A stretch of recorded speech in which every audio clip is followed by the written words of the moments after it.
আমার উম্মত দুনিয়ার পেছনে বেশি দৌড়বে আর মতকে ঘৃণা করবে, মতকে পেছনে ফেলে দেবে, মতকে এত ঘৃণা হবে তাদের মরতে চাইবে না।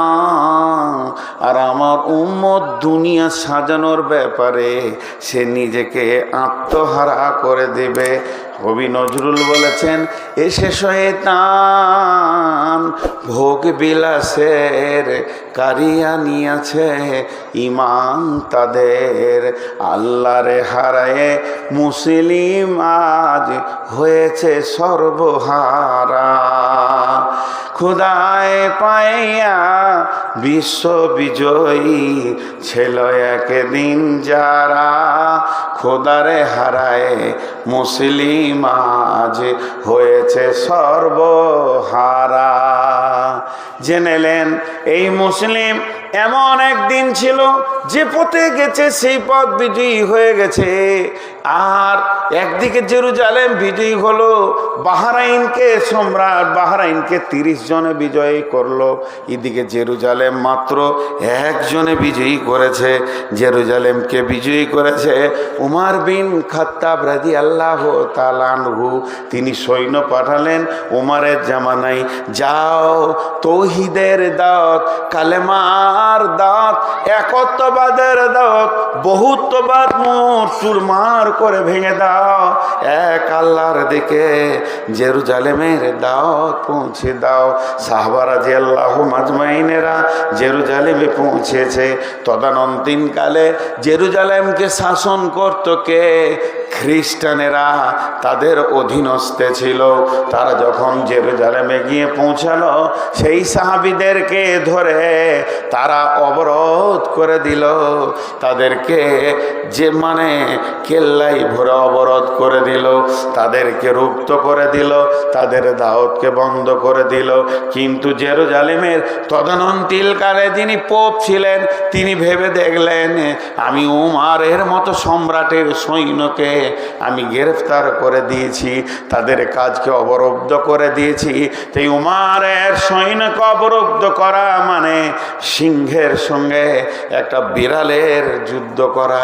আমি তো সামান্য ছোট দেশে বাস করি, সে 18 লক্ষ বর্গ মাইলকে শাসন করে, তাহলে তার সঙ্গে একটা আপোষ করে নিব। সঙ্গে সঙ্গে পাদ্রী করলো কি, একটা চিঠি লেখে একজন দূতকে দিয়ে মদিনায় পাঠিয়ে দিল, এই চিঠিটা নিয়ে গিয়ে উমরকে দাও। উমরকে দেওয়া হলো। উমরের চিঠিতে কি লেখা আছে?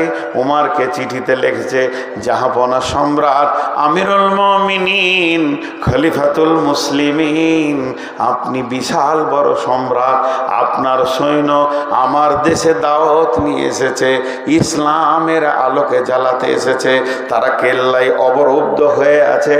আমি আপনাকে পত্রের মাধ্যমে নিমন্ত্রণ জানালাম, আপনি এখানে পৌঁছে যান, আপনার সঙ্গে আমার বসে আপোষ হয়ে যাবে। আমি যুদ্ধ বা লড়াইয়ে আপনার সঙ্গে যেতে চাই না। চিঠিটাকে নিয়ে যাচ্ছেন কে? একটা রাষ্ট্রদূত। যেতে যেতে যেতে যেতে মদিনা মানরায় যখন গিয়ে পৌঁছালেন, হযরত উমর বিন খাত্তাব ইসলামের দ্বিতীয় খলিফা, রসুলের দ্বিতীয় খলিফা, মসজিদে নববীতে আরাম করছে। সেই লোক মসজিদে নববীটা খুঁজে খুঁজে বের করে তাকিয়ে দেখছে, এটা কি মসজিদ? খেজুর পাতার প্রাসাদ তোমার বারে বারে গিয়েছে খরে, তুমি পরনি নয়ে, সব কিছু পড়ে গেছে উড়ে, তবু তুমি তো পরনি নয়ে। খেজুর পাতার প্রাসাদ তোমার বারে বারে গিয়েছে ক্ষয়ে।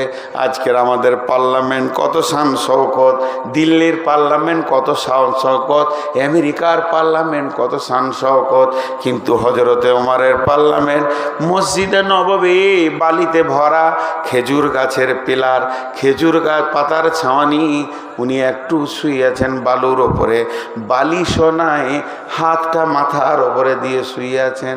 এমন সময় রাষ্ট্রদূত যে দেখছে, এটাই কি 18 লক্ষ বর্গ মাইলের পার্লামেন্ট? এ তো শান শওকত নয়। একজনকে বলছে, বন্ধু আমিরুল মুমিনিন কোথায়, খলিফাতুল মুসলিমিন কোথায়?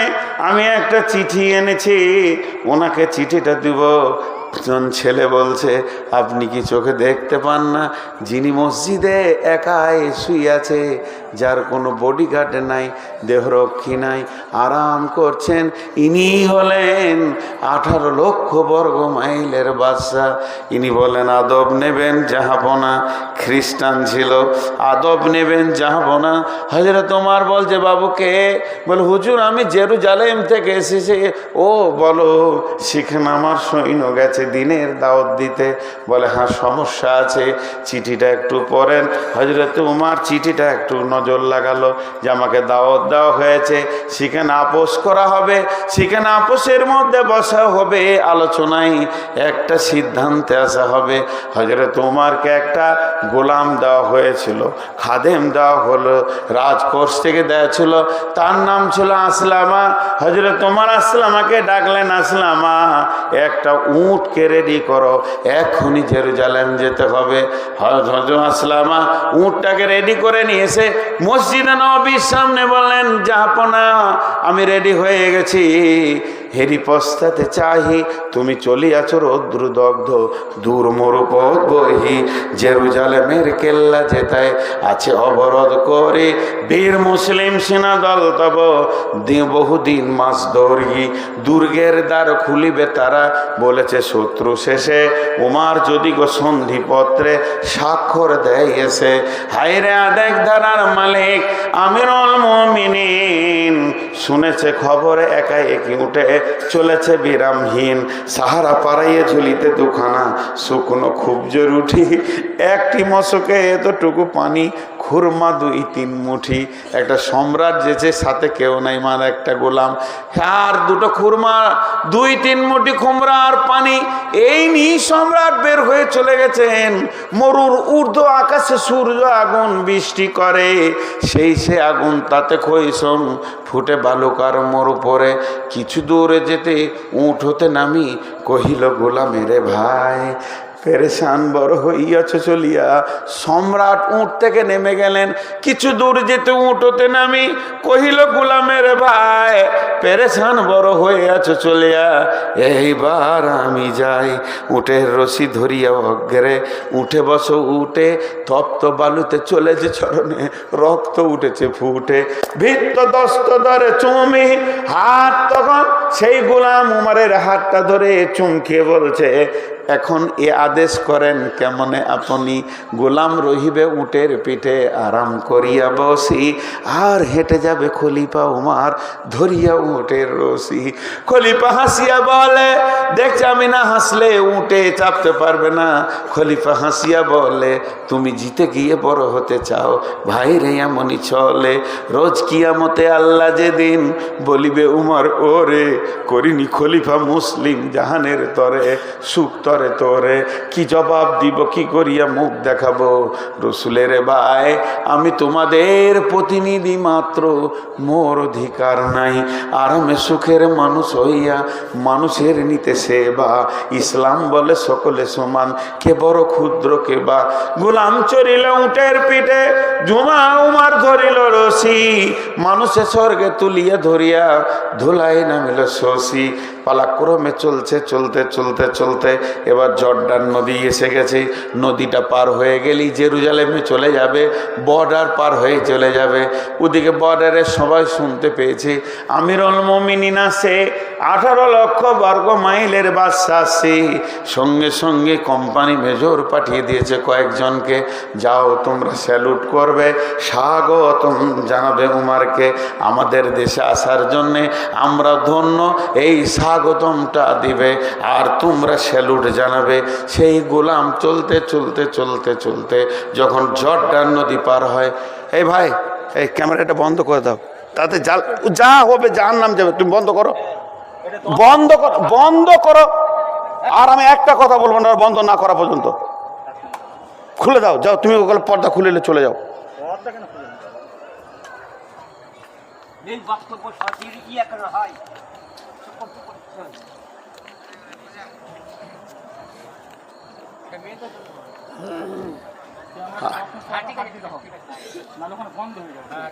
বন্ধ হয়ে যায় না, বন্ধ হয়ে যাবে আমাদের, ঠিক আছে। আমি পারবো না, আমি হাই প্রেশার আছে আর কি, এগুলো নিতে পারবো না আমি। কোন মোশনে ঠিক একটা বিষয়টা একটু শেষ হোক, আসবে মন মোশনে আসছে আর কি। ক্যামেরা বন্ধ না হবো যে আমি বাহিনী করবো না, ইসরাফিল কোথা আছে আসুক, এবার নিতে পারছি না একবারে। ক্যামেরা লাখ লাখ ক্যামেরা দেখছি, তো এরকম ক্যামেরাম্যান দেখিনি যে প্রতি সেকেন্ডে 4 বার করে আসবে। প্রতি সেকেন্ডে ওকে 4 বার আসতে হবে, এই ক্যামেরা দেখিনি একবার।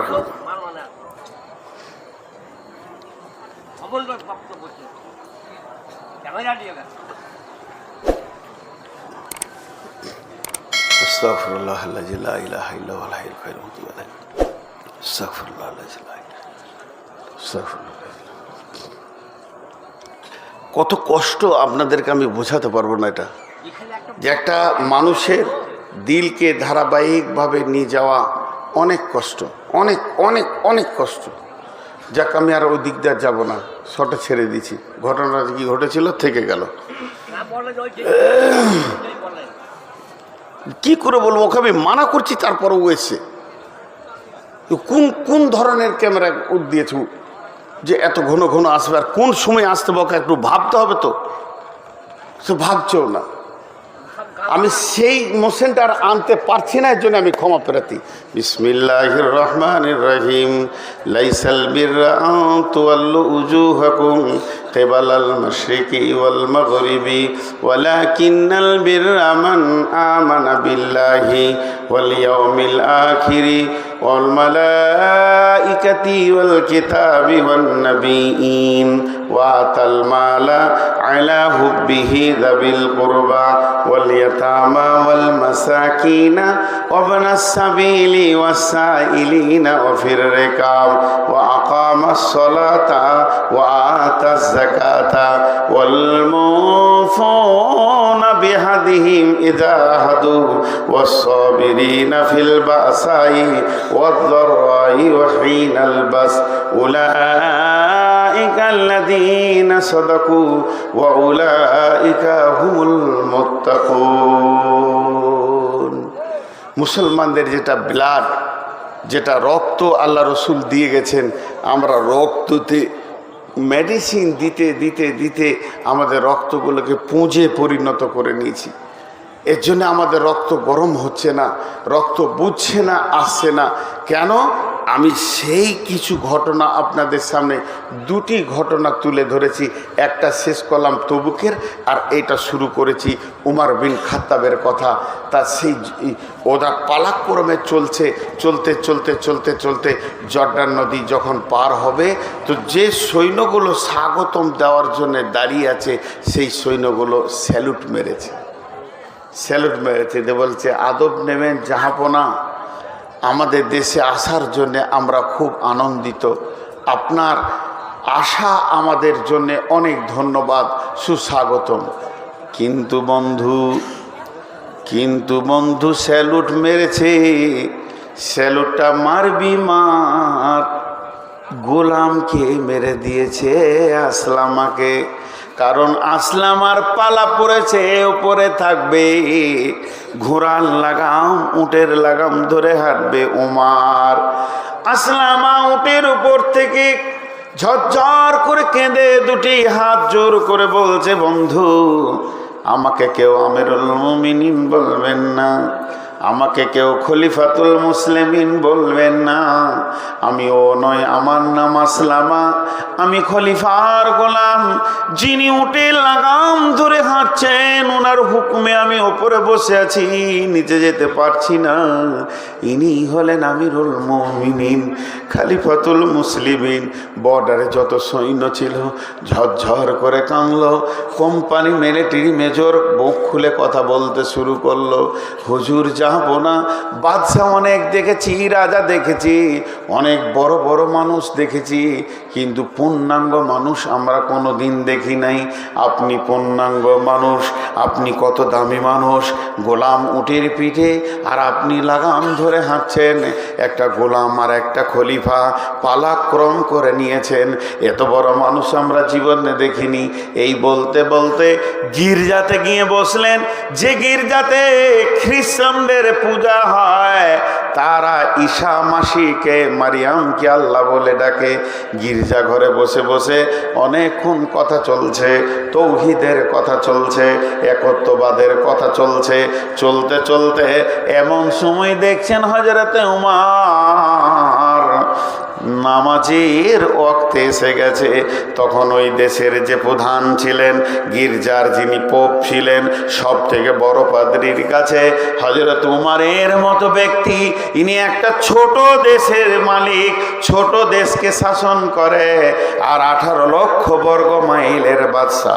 তিনি বলছেন, হুজুর আমাকে 2 মিনিট ছেড়ে দেন। বলে কেন? বলে আমি একটু গির্জার বাইরে গিয়ে নামাজের টাইম হয়ে গেছে, কসর করে 2 রাকাত নামাজ পড়ি। তখন পাদ্রী বলে উঠল, আমাদের এই আঙিনায় গির্জায় পড়িলে নামাজ হবে নাকি কবুল আল্লাহর দরগায়? তুমি যদি একবার আমাদের এই গির্জাতে নামাজটা পড়ে নাও, আল্লাহকে কবুল করবে না?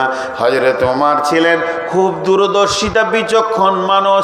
তিনি বলে ফেললেন, শোনেন বন্ধু, আগামী গির্জায় আমি নামাজ পড়ব, কিন্তু আমি আমার সৈন্যকে কন্ট্রোল করতে পারবো না। যদি আমি এখানে নামাজ পড়ে নি, সৈন্যরা বুঝে ভাববে জেরুজালেম বিজয়ী হয়ে গেল। গির্জাটাকে ভেঙে এবার মসজিদ বানাতে হবে। তাহলে গির্জা ভেঙে মসজিদ বানানো তখন শুরু করে দেবে, আমি সামলাতে পারবো না। নহে কয়ে আল্লাহর বিধান, নহে যে রসুলের ফরমান, নহে যে আল্লাহর বিধান, নহে রসুলের ফরমান, কর গির্জারে মন্দিরে ভেঙে মসজিদে মুসলমান। এটা কোনোদিন আল্লাহ মেনে নেবে না। মন্দির গির্জা ভেঙে মসজিদ করো। রসুলও এ ফরমান দিয়ে যায়নি যে তোমরা মসজিদকে ভেঙে মন্দিরকে ভেঙে মসজিদ করো, গির্জাকে ভেঙে মসজিদ করো। এটা হাদিস কোরআনে কোথাও নাই।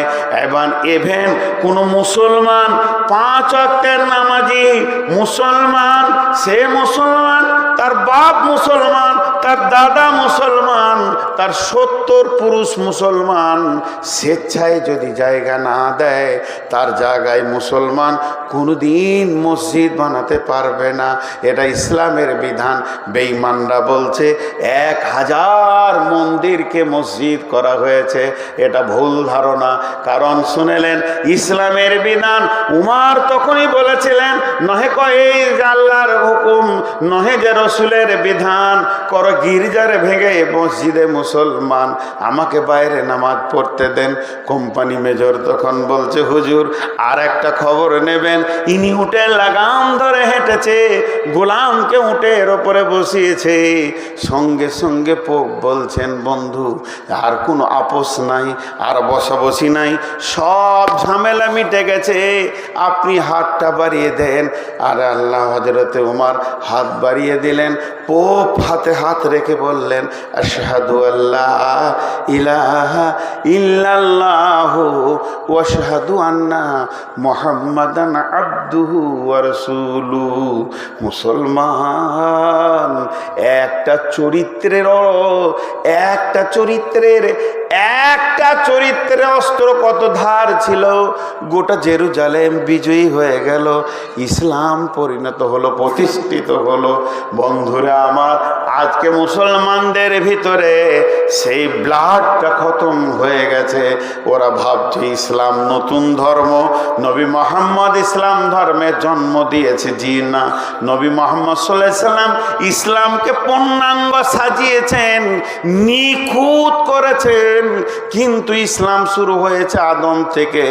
আর কোরআনের বিধান নাই, আল্লাহর হুকুম নাই, রসুলের হুকুম নাই। মন্দির ভাঙো মসজিদ করো, আর গির্জা ভাঙো মসজিদ করো, কোনোদিন মসজিদ হবে না। পৃথিবীর সমস্ত মুসলমান জানে। আল্লাহ তাবারাক ওয়া তাআলা বলছেন, ওই সাহাবীরা কোন শক্তির বলে বিশ্বটাকে বিজয়ী করেছে। এখন 2 মিনিট আমার ব্যক্তিগত কথা বলবো, 2 মিনিট, না কোরআন না হাদিস, তারপরে আয়াতগুলো আপনাদের সামনে একটা একটা করে তুলে ধরবো। 2টা ঘটনা বললাম, ভেবেছিলাম আর একটা বলবো। 30 জন সাহাবি বাহরাইনকে বিজয়ী করেছিলেন। এই এক একটা সাহাবি এক একটা বুলেট, ওরা যেদিকে হেঁটেছে সেই দিকটা বিজয়ী হয়েছে।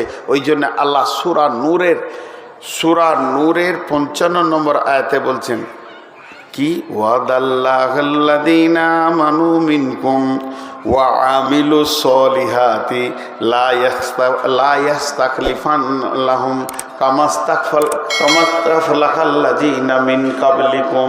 আল্লাহ তাবারাক ওয়া তাআলা বলছেন, আমি তোদের সঙ্গে ওয়াদা করছি যে তোরা কাজ কর। ওয়াদাল্লাহুল্লাযীনা আমানু মিনকুম ওয়া আমিলুস সলিহাতি, তোরা আমার সঙ্গে ভালো আমল কর, সৎ আমল কর।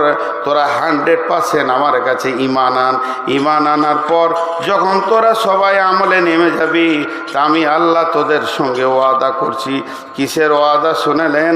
আল্লাহ তাবারাক ওয়া তাআলা বলছেন, কি বলছেন? ওয়াদাল্লাহুল্লাযীনা আমানু মিনকুম ওয়া আমিলুস সলিহাতি লা ইয়াস্তাখলিফান্নাহুম ফিল আরদি কামাস্তাখলাফাল্লাযীনা মিন ক্বাবলিকুম।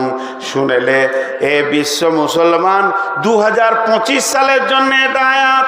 হে ভারতবর্ষের মুসলমান, পশ্চিমবঙ্গের মুসলমান, ওয়াদাটা আমার ওয়াদা নয়, নূর মোহাম্মদের ওয়াদার মুখে লাত মেরে দেন, ওকে ঝাঁটা মেরে দেন, ওর মুখে সরিয়ে দেন। ওয়াদাটা কোনো মূল্য নাই। আমি ওয়াদা করলে আর একটা জিনিসের দরকার হবে, আল্লাহর তৌফিকের দরকার হবে। আল্লাহ তৌফিক দিলে আমি ওয়াদা পূরণ করতে পারবো, আর আল্লাহ যদি তৌফিক না দেয় আমি ওয়াদা পূরণ করতে পারবো না। পৃথিবীর যত মানুষ আছে ওয়াদা করবে, পেছনে ওদেরকে তৌফিক নামে একটা বস্তু লাগবে। যদি না দেয় ওই তৌফিকটা আল্লাহ ওয়াদা পূরণ করতে পারবে না। কিন্তু আপনারা একবার মুখটা খুলেন, আল্লাহর হস্তে মুখ খুলে বলেন, আল্লাহ যদি ওয়াদা করে, আল্লাহকে কি তৌফিকের প্রয়োজন আছে নাকি? আল্লাহ যদি ওয়াদা করে তৌফিকের প্রয়োজন আছে? নাই। আল্লাহর ওয়াদা সত্য, আল্লাহর ওয়াদা সত্য, আল্লাহর ওয়াদা সত্য। ওয়াদাল্লাহি হক, ওয়াদাল্লাহি হক। সেই আল্লাহ বলছেন, কি বলছেন? বিসমিল্লাহির রহমানির রহিম, ওয়াদাল্লাহুল্লাযীনা আমানু মিনকুম। আজকের এই মাহফিলের লক্ষ্যটাকে বলছি। আল্লাহ এখনই বলছেন, ধরেন, আমি তোদের সঙ্গে ওয়াদা করছি। ওয়াদাল্লাহুল্লাযীনা আমানু মিনকুম, এ ঈমানদারের দল, আমি তোদের সঙ্গে ওয়াদা করছি। কি ওয়াদা করছেন আল্লাহ? আল্লাহ ওয়াদাটা কি করছেন? আর আমানু ওয়া আমিলুস সলিহাতি লা ইয়াস্তাখলিফান্নাহুম ফিল আরদি। আমি তোদের সঙ্গে ওয়াদা করছি, 2টি কাজ তোরা কর। 1 নম্বর হচ্ছে 100% ঈমান আন, আর আমার আমলের ময়দানে 100% ঢুকে যা। 1 নম্বর ওয়াদা, তোরা ঈমান আনবি, আমলের মধ্যে ঢুকে যাবি। কি দিব এর পরিবর্তে? শুনে দে, লা ইয়াস্তাখলিফান্নাহুম ফিল আরদি, পৃথিবীটা পরিবর্তন করে দেব, পৃথিবীর শাসনটা পরিবর্তন করে দেব। তোদের বিরুদ্ধে চলছে এখন, তোদের পক্ষ হয়ে যাবে। 1 রাতে করে দেব, 1 সেকেন্ডে করে দেব। কেমন করে দেব? কামাস্তাখলাফাল্লাযীনা মিন কাবলিকুম, যেমন তোদের পূর্বপুরুষের সঙ্গে আমি করেছি। পূর্বপুরুষ বলতে সাহাবা, পূর্বপুরুষ বলতে সাহাবা। আল্লাহ তাবারাক ওয়া তাআলা বলছে, তোদের পূর্বপুরুষদেরকে যেমন আমি শাসন ক্ষমতা তাদের হাতে তুলে দিয়েছিলাম, যেদিকে হেঁটেছে, পূব দিকে হেঁটেছে, শাসন করতে করতে চলে গেছে, উত্তর দিকে হেঁটেছে, শাসন করতে করতে চলে গেছে, দক্ষিণ দিকে হেঁটেছে, শাসন করতে করতে চলে গেছে, পশ্চিম দিকে হেঁটেছে, শাসন করতে করতে চলেছে। তারা শাসিত হয়নি, বরং বিশ্বকে তারা শাসন করেছে। কেন করেছে? এই ক্ষমতাটা আমি আল্লাহ দিয়েছিলাম। জি, এই ক্ষমতাটা আমি আল্লাহ দিয়েছিলাম তাদেরকে। কিন্তু তোদের ব্লাড শূন্য হয়ে গেছে, তোরা পারবি কি করে? যেমন রক্তে সুগার আমার যেমন সুগার ঢুকে গেলে মানুষকে দুর্বল করে দেয়, ক্ষমতাচ্যুত করে দেয়, শক্তি কমে দেয়, মাথা ঘুরে নানা রকম হয়, অল্পে রাগ হবে, টেনশন হবে, বেশি কথা শুনতে পারবে না, লম্বা ফোন রিসিভ করতে পারি না। এগুলো কেন? সুগারের একটা বড় কারণ আছে, যে কারণটা এই অবস্থাটা ঘটাবে। জি, আপনাদেরকে বিরক্ত লাগছে নাকি? সকলে একবার বললেন সুবহানাল্লাহ, আলহামদুলিল্লাহ, ওয়া ইলাহা ইল্লাল্লাহ, আল্লাহু আকবার, নারে তাকবীর। মুসলমান আজও জিন্দা আছে, খালি আমরা একটু রিপেয়ার করি। ওয়াকফ বিল পাস করে নিল, সব চলে গেল, মুসলমানদের সব হারিয়ে গেল। মেরুদণ্ডের যা হাড় আছে, এই হাড়ে ঘুণ ধরে গেল, কিন্তু মেডিসিন আছে, এর মেডিসিন আছে, মেডিসিনকে কাজে লাগালে সব রিপেয়ার হয়ে যাবে। এর মেডিসিন হচ্ছে তাকওয়া, আল্লাহর ভয়। আল্লাহ তো হারায়নি, আল্লাহকে আপন করেন, আল্লাহ কাছে আসুক, আল্লাহ আপনার কাছে পৌঁছাক। জি, মুনাফিকরা যে কষ্ট দিয়েছে, আজকে ধরেন মাদ্রাসা, একটা মাদ্রাসা করতে গেলে, এই যে মাদ্রাসা বানাত মাসে ইসরাফিল ভাই, আমার অনেক দিনের সম্পর্ক ওনার সঙ্গে, যেখানে জেন্টস মাদ্রাসায় যখন আসতাম তখন থেকে ওনার সাথে আমার একটা সম্পর্ক, আর আমি ওনাকে ভালো বলেই জানি। তো যতদিন আসা যাওয়া করেছি ওনাকে আমি ভালো মানুষ পেয়েছি, কিন্তু দেখেন একটা মাদ্রাসা বানাতে গেলে উনি ভাবছেন হয়তো সারা এলাকাওয়ালা আমাকে সাথ দিয়ে দেবে, আমার বিরোধিতা কেউ করবে না। এটা নয়, স্বয়ং রাসূলুল্লাহ সাল্লাল্লাহু আলাইহি সাল্লাম জিহাদের ময়দানে বেরিয়েছে, তবুকে মুনাফিক তার পেছনে বিরোধিতা করেছে। রাসূলুল্লাহ সাল্লাল্লাহু আলাইহি সাল্লাম উহুদের প্রান্তে যাচ্ছে, আপনারা এই আমার বাইনটা ইউটিউবে পেয়ে থাকবেন। আমি যখন হাজিদেরকে নিয়ে যাচ্ছিলাম উহুদের দিকে নিয়ে, উহুদ দেখালাম, উহুদের প্রান্ত দেখালাম, উহুদের যুদ্ধের কথাগুলো বললাম, সেখানে 70 জন সাহাবী শুয়ে আছেন, সে ব্যাপারে কথা বললাম। তখন উহুদের প্রান্তে নিয়ে যাচ্ছে, উহুদের প্রান্ত, উহুদ তো বেশি দূর নয়, মদিনা মসজিদের নববী থেকে 3 থেকে 4 কিলোমিটার দূরে উহুদ। এইটুকু রাস্তা যেতে যেতে মুনাফিকরা ওই দলের ভিতরে বলছে, পেছিয়ে আয়, ওদিকে যাবি না। কেন যাবি না? কেন যাবি না? কে তোমাকে আটকিয়েছে যেতে? অতএব উহুদের প্রান্ত তাদেরকে পেছন ধরে টেনেছে, যেতে দেয়নি। একটা গোষ্ঠী থাকবে। এবার আমি যে আয়াত করেছি, আয়াতের দিকে যান।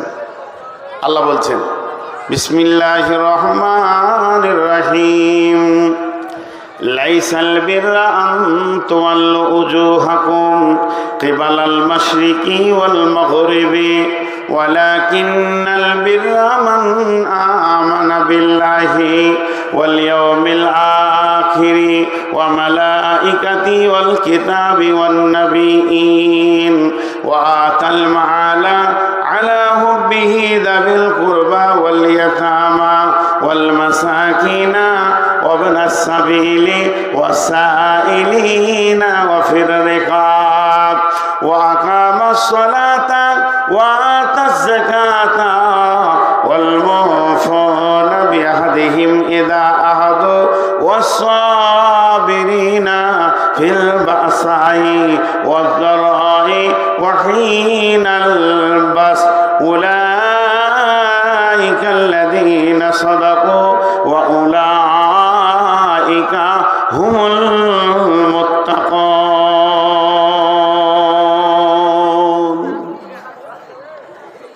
দুটো কথা খালি কানে ভরেলেন, দুটি কথা কানে ভরেলেন, মাত্র দুটি বলবো। এতক্ষণ আমি যে বক্তব্য আপনাদের সামনে রাখলাম, সেইটা থেকে যেটা পেয়েছেন, এরপরে যেটা পাবেন। প্রথম যেটা আমি বক্তব্য রাখলাম, আমাদের উত্তরসূরি যারা পূর্বে ছিল, যারা আমাদের মুরব্বী, যারা আমাদের ইতিহাস, তাদের ইতিহাসটা দিলাম, তারা কজনে দেশ জয় করেছে, তা তাদের কাছে কোন ক্ষমতাটা ছিল আর আমাদের কাছ থেকে কোনটা হারিয়েছে, ওটাকে আনতে হবে। এটাই আমার বক্তব্য।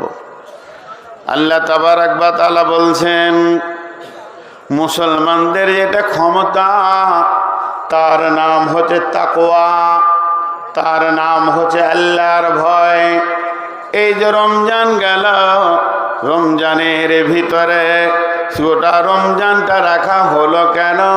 রমজানটা বানানো হয়েছে লাআল্লাকুম তাত্তাকুন, তোদেরকে আমি মুত্তাকি বানাবো, তোদের ব্লাডের ক্ষমতা বানাবো, তোদেরকে আমি আল্লাহওয়ালা বানাবো। আল্লাহ বান্দা, বান্দা আল্লাহ একটা সম্পর্ক হয়ে যাবে। পৃথিবীর মানুষ আমাদের সঙ্গে না থাকলে যদি শুধু আল্লাহ থেকে যায় যথেষ্ট হয়ে যাবে। এর জন্য আল্লাহ মুত্তাকি বানিয়েছেন। তাহলে প্রকৃত মুত্তাকিকে, এই মুত্তাকিটা যদি আমাকে রাখতে হয়, চিরদিন ধরে রাখতে হয়, মত পর্যন্ত রাখতে হয়, আমি এমন আমল করব যেন আমি আর মুত্তাকিত্ব না হারিয়ে যাই। আমি মুত্তাকি হয়ে প্ল্যাটফর্মে থাকব, আমার দ্বারা সমস্ত কাজ হবে, আমি সব কাজ করতে পারবো। আল্লাহ তাবারাক ওয়া তাআলা বলছে তোর ভিতরে 5খানা ঈমান রাখতে হবে আর 5টা আমল পৃথিবীর বুকে করতে হবে। এই 5 5 10 10টা আমলের ময়দানে যখন তুমি দাঁড়িয়ে থাকবে, আল্লাহ তাবারাক ওয়া তাআলা তোমাকে মুত্তাকি করবেন। আর আল্লাহ কোরআনে বলছেন বিসমিল্লাহির রহমানির রহিম, ওয়ালিল্লাহিল ইজ্জাতু ওয়ালিরাসূলিহি ওয়ালিল মুমিনিন ওয়ালাকিন্নাল মুনাফিকিনা লা ইয়াফকাহুন। এই পৃথিবীতে ইজ্জত পাবে কে? আল্লাহ পাবে। আর কে পাবে? রসুল পাবে। আর কে পাবে? মুমিন পাবে। তাইলে আমি বেজ্জতি হচ্ছি, আমি ইজ্জত পেছি না। না মার্কেটে ইজ্জত আছে, না গ্রামে ইজ্জত আছে, না শহরে ইজ্জত আছে, পথে ঘাটে অপদস্থ হচ্ছে। তাহলে আল্লাহর কালাম পাকের সঙ্গে মিলছে না। জি না, তা নয়, বরং আমি মুমিনের বর্ডারের বাইরে চলে গেছি, মুমিনের আওতাভুক্ত নাই। যে কাজ করলে আমি মুমিন হব, ওই কাজ আমার দ্বারা হচ্ছে না। এর জন্যে আমাদের অপদস্থ কপালে পড়ে গেছে, অহান রোগে আমাদেরকে ধরেছে।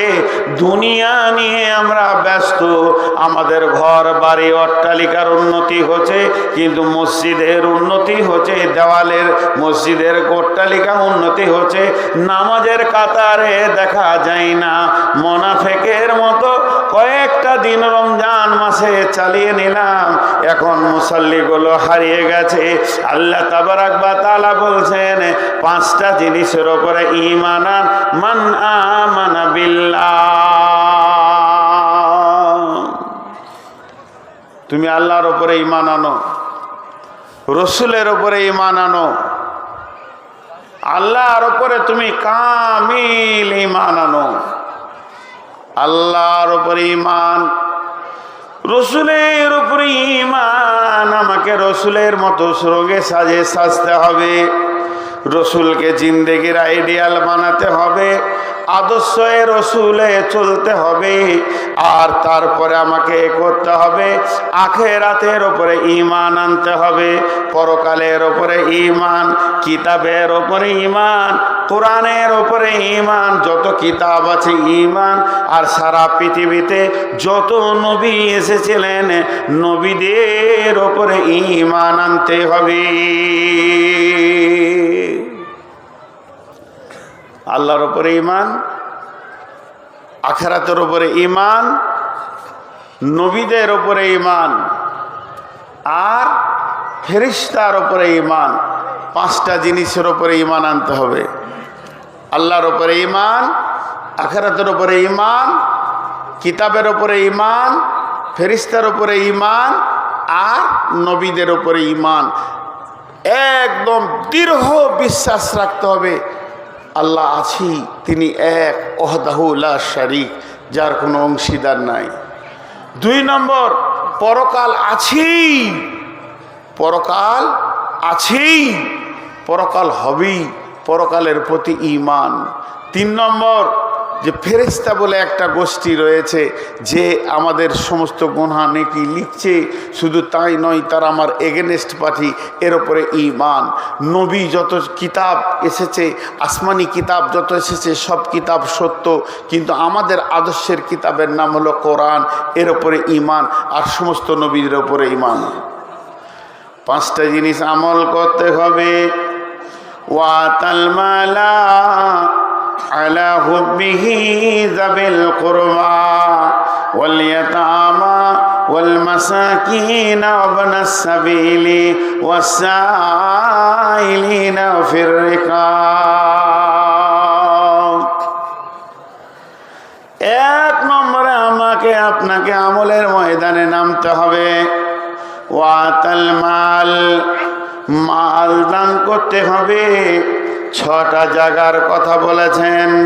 আলা হুব্বিহি যাবিল কুরবা ওয়াল ইয়াতামা ওয়াল মাসাকিনা ওয়াবনাস সাবিলি ওয়াসাইলিনা ফির রিকাব।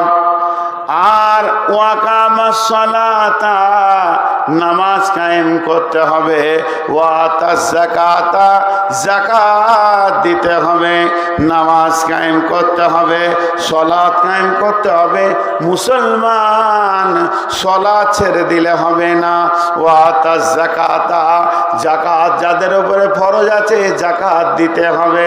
যখন তুমি সালাত কায়েম করবে, যাকাত দেবে। ওয়াল মুফুনা বিআহদিহিম ইযা আহাদু, যখন কারোর সঙ্গে কোনো ওয়াদা করবে, ওয়াদা খিলাফ করা যাবে না, ওয়াদা পূরণ করতে হবে। ওয়াসসাবিরিনা ফিল বাসাই ওয়াদ-দারাই ওয়া হিনাল বাস, বিপদ আপদে এবং যুদ্ধের ময়দানে ধৈর্য ধারণ করতে হবে।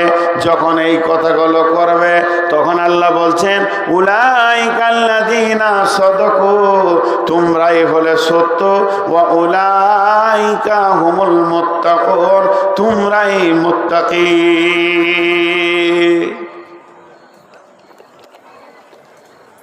একদিন গোটা কোরআনে দেখেন কোথাও আল্লাহ বলে নাই মেলায় আমল করো, বেশি আমল করো। জি, তুমি বেশি আমল করো এটা বলেনি। খালি আল্লাহ তাবারাক ওয়া তাআলা বলছেন যে সহি আমল করো, ঠিক আমল করো, সলেহা ভালো আমল করো। আমালান সলেহা, তোমরা ভালো আমল করো, কিন্তু বেশি আমল করো বলেনি। তো আল্লাহ তাবারাক ওয়া তাআলা 5টা কথা বলেন আমাদেরকে। একটা হলো দান করতে হবে, দ্বিতীয় হলো তোমাদেরকে সালাত আদায় করতে হবে, মানে আমেলা সলেহা, সালাত আদায় করতে হবে। যাকাত দিতে হবে যদি মাল বেশি হয়ে যায়। তারপরে তুমি কি করবে, যখন মুসলমান তুমি কারোর সঙ্গে ওয়াদা করবে তো ওয়াদা পূরণ করবে। আর 3 নম্বর 4 5 নম্বরে হলো যখন বিপদ আপদ আসবে তখন ধৈর্য ধারণ করবে। ছোট্ট একটি কথা বলি।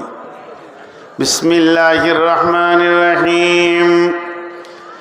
ইয়া আইয়ুহাল্লাযীনা আমানু হাল আদুল্লুকুম আলা তিজারাতিন তুনজিকুম মিন আযাবিন আলীম তুমিনুনা বিল্লাহি ওয়া রাসূলিহি ওয়া তুজাহিদুনা ফি সাবিলিল্লাহি বিআমওয়ালিকুম ওয়া আনফুসিকুম যালিকুম খায়রুল লাকুম ইন কুনতুম তা'লামুন।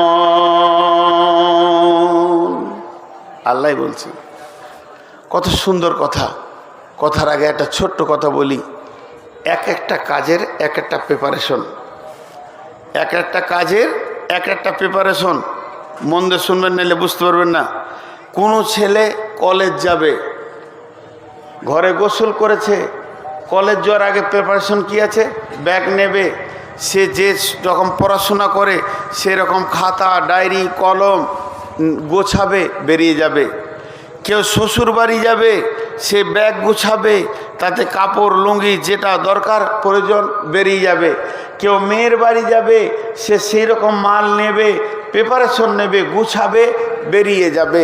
তার একটা ডাক্তার চিকিৎসা করতে যাবে, সে ব্যাগ নেবে, ওষুধ নেবে, আপনার টেলিস্কোপ নেবে, আর কিছু নেবে, থার্মোমিটার নেবে, বেরিয়ে যাবে। তার মানে প্রত্যেকটা কাজে যে যেমন কাজে বেরিয়ে যাবে তার আগে সে সেরকম প্রিপারেশন নেবে, সেই রকম তৈরি হবে, সেই রকম মালগুলোকে গুছাবে, তারপরে বেরিয়ে যাবে। এবার আল্লাহ বলছেন, আপনাকে আমাকে বেরোতে বলছেন কিসে? ইয়া আইয়ুহাল্লাযীনা আমানু, হে ঈমানদারেরা, হাল আদুল্লুকুম আলা তিজারাতিন তুনজিকুম মিন আযাবিন আলীম, আমি কি তোমাদেরকে এমন একটা ব্যবসা শিখিয়ে দেব না যে ব্যবসাটা করলে তোমরা আযাবে আলিম থেকে বেঁচে যাবে? আযাবে আলিম থেকে বাঁচবো। আযাব থেকে বাঁচার জন্য আল্লাহ নিজে বলছেন এমন একটা ব্যবসা করো যে ব্যবসাতে তুমি আযাব থেকে বাঁচবে। সেটা কি মরার পর আযাব? আযাবিন আলিমের দুটি ভাগ, মরার পরও আযাব, জাহান্নামের আযাব, কবরের আযাব, পুলসিরাতে আযাব, কিয়ামতের আযাব থেকে বেঁচে যাবে। আর মরার আগে আযাব রয়েছে, ছেলে বাপকে মারবে, আর ঘর সংসার ঝামেলা চলবে, আর আপনার অভাব অনটন চলবে, নানা রকম আযাব রয়েছে। অন্য জাতিরা মুসলমানদেরকে ধরবে, কাটবে, এও আযাব চলছে। মানসিক অশান্তি চলছে, এ আযাব চলছে। টাকা পয়সার অভাব অনটন, এটা হলো পার্থিব যুগের আযাব।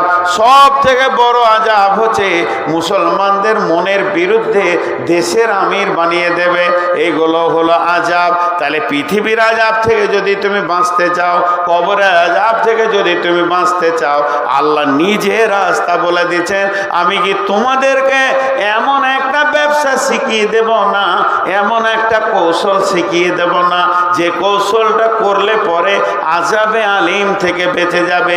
তাতে পৃথিবী হোক, তাতে আখিরাত হোক, তাতে কবর হোক, তাতে হাসর হোক, পুলসিরাত হোক, সব জায়গায় তুমি বেঁচে যাবে। আল্লাহ প্রথমেই বলছেন, তুমিনুনা বিল্লাহি ওয়া রাসূলিহি ওয়া তুজাহিদুনা ফি সাবিলিল্লাহ। যখন তুমি বেরিয়ে যাবে আল্লাহর রাস্তায় কোনো কাজ করার জন্যে, জাদ্দোজিহাদ করার জন্যে, তুমি দিনকে প্রতিষ্ঠিত করার জন্য বেরিয়ে যাবে, তার আগে দুটি প্রিপারেশন তোমাকে নিতে হবে। তোমার ব্যাগে, তোমার দেহে, তোমার মনের অ্যালবামে দুইটি জিনিসকে তুমি ভরে নেবে। তাহলে তুমি জিহাদের ময়দানে বিপদে পড়বে না, ওই জায়গায় তোমার বিপদ হবে না, না দুনিয়াতে হবে না আখিরাতে হবে। তুমিনুনা বিল্লাহি, আল্লাহকে সম্পূর্ণ তুমি সঙ্গে নাও। আল্লাহকে সাথে না নিয়ে তুমি ময়দানে যেও না, কাজের ময়দানে যেও না, জিহাদের ময়দানে যেও না। আল্লাহকে না নিয়ে খবরদার তুমি যাবে না, বিপদে পড়বে, ফেরে পড়বে, তোমার সঙ্গে আল্লাহ নাই, তুমি কামিয়াব হতে পারবে না। তুমিনুনা বিল্লাহি ওয়া রাসূলিহি, রসুলকে সঙ্গে করে নাও। তার মানে রসুল তো নাই, তিনি তো চলে গেছেন, কেমন করে সঙ্গে করে নেব? পরিপূর্ণ রসুলের সুন্নতকে তোমাকে আগে জমাতে হবে। মনে করেন জিহাদ মানে তালোয়ার, তা নয়। জিহাদ মানে বিধর্মীকে কাটো, এটাও নয়। শরীয়ত এটা বলেনি। জিহাদ মানে হচ্ছে প্রচেষ্টা। তাহলে তোমাকে আল্লাহকে, রসুলকে সঙ্গে নিতে হবে। তারপরে তুমি যে জিনিসটার প্রচেষ্টা করবে, ওই ময়দানে নেমে যাও। ওয়াজাহিদুনা ফি সাবিলিল্লাহি বিআমওয়ালিকুম ওয়া আনফুসিকুম যালিকুম খায়রুল লাকুম ইন কুনতুম তা'লামুন।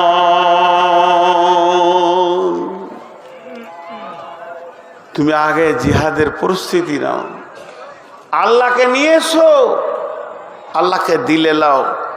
যারা আল্লাহর সাথে নাই সে তো শেষ, যারা আল্লাহ নাই সাথে সে তো শেষ। জি ভাই, আল্লাহ যদি সঙ্গে থাকে তুমি কামিয়াব হবে। আজকে মুসলমান, সারা ভারতবর্ষের মুসলমান 3 সেকেন্ড চিন্তা করি যে আমাদের সঙ্গে আল্লাহ আছে না নাই, আল্লাহ আছে না নাই, শেষ।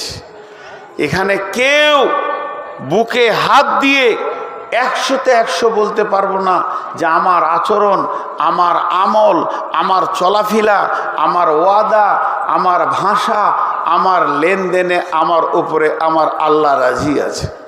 বলতে পারবো না। আজকে আমরা আল্লাহকে হারিয়ে দিয়েছি। সব থেকে বড় সম্পদ আমরা আল্লাহকে হারিয়েছি। বাস এইটাই খালি ভাবতে হবে। আমি আর কিছু আপনাদেরকে বলবো না।